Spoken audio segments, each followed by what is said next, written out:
Summer in Mara is a crafting, exploration, and farming game. Players take on the role of Koa, a girl who is now in charge of a little farm after the passing of her adoptive grandmother.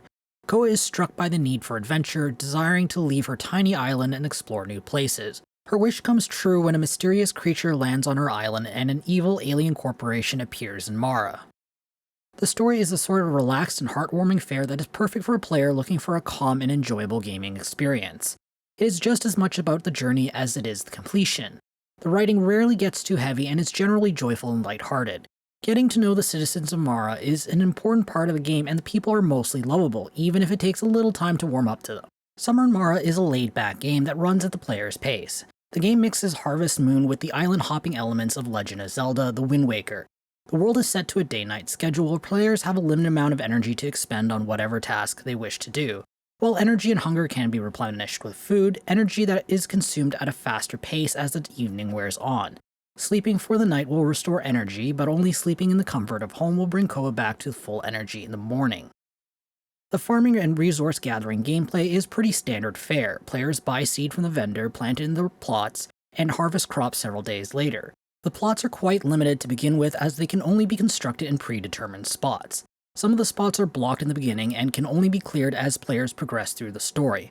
While the hardcore farming sim fan will be disappointed with the restrictions, the limited number of plots is balanced well with the shorter day-night cycle and the rate energy is expended. There are just enough plots to maintain every morning while still having enough time to run to town to restock supplies, do a few missions, or explore an island and still be able to make it home to sleep. How Summer in Mara handles water and fertilizer is unique. Instead of having each plot consume a single charge of a watering can or similar implement, players simply need to run over a plot while holding a bucket of water or a bag of fertilizer.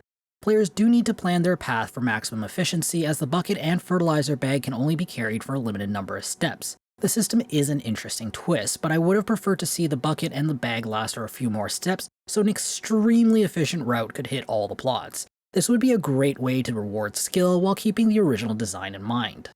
The crafting system is decent, but could use some quality of life improvements.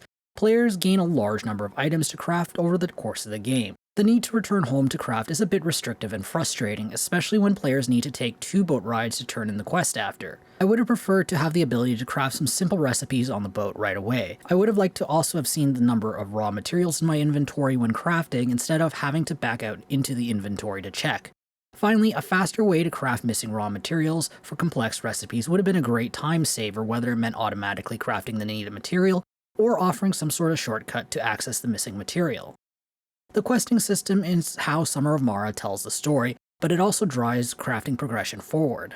There is plenty to do, as many of the game's NPCs will need a favor or will barter with Koa. They almost always involve instructions to fetch, craft, or explore. The system works well, but the progression of the side quests is a bit uneven, as they require items that haven't been unlocked yet by the main quest line. The worst offenders are the quests involving flour and pineapples. The flour will be addressed in a future patch by having one of the vendors sell flour, according to the developers. While there are several quality of life features that can improve Summer in Mara, the gameplay is enjoyable overall. It managed to strike the right balance of activities without being wildly punishing if a player focuses slightly more on one thing or another. The rate of progression is set that the players are getting a steady stream of new recipes and quests to keep them going. The pacing of the game is excellent, and it is easy to fall into a rhythm that makes hours go by quickly. As a fan of the Harvest Moon franchise and the subgenre it spawned, Summer in Mara's gameplay is the perfect blend of something familiar and something new.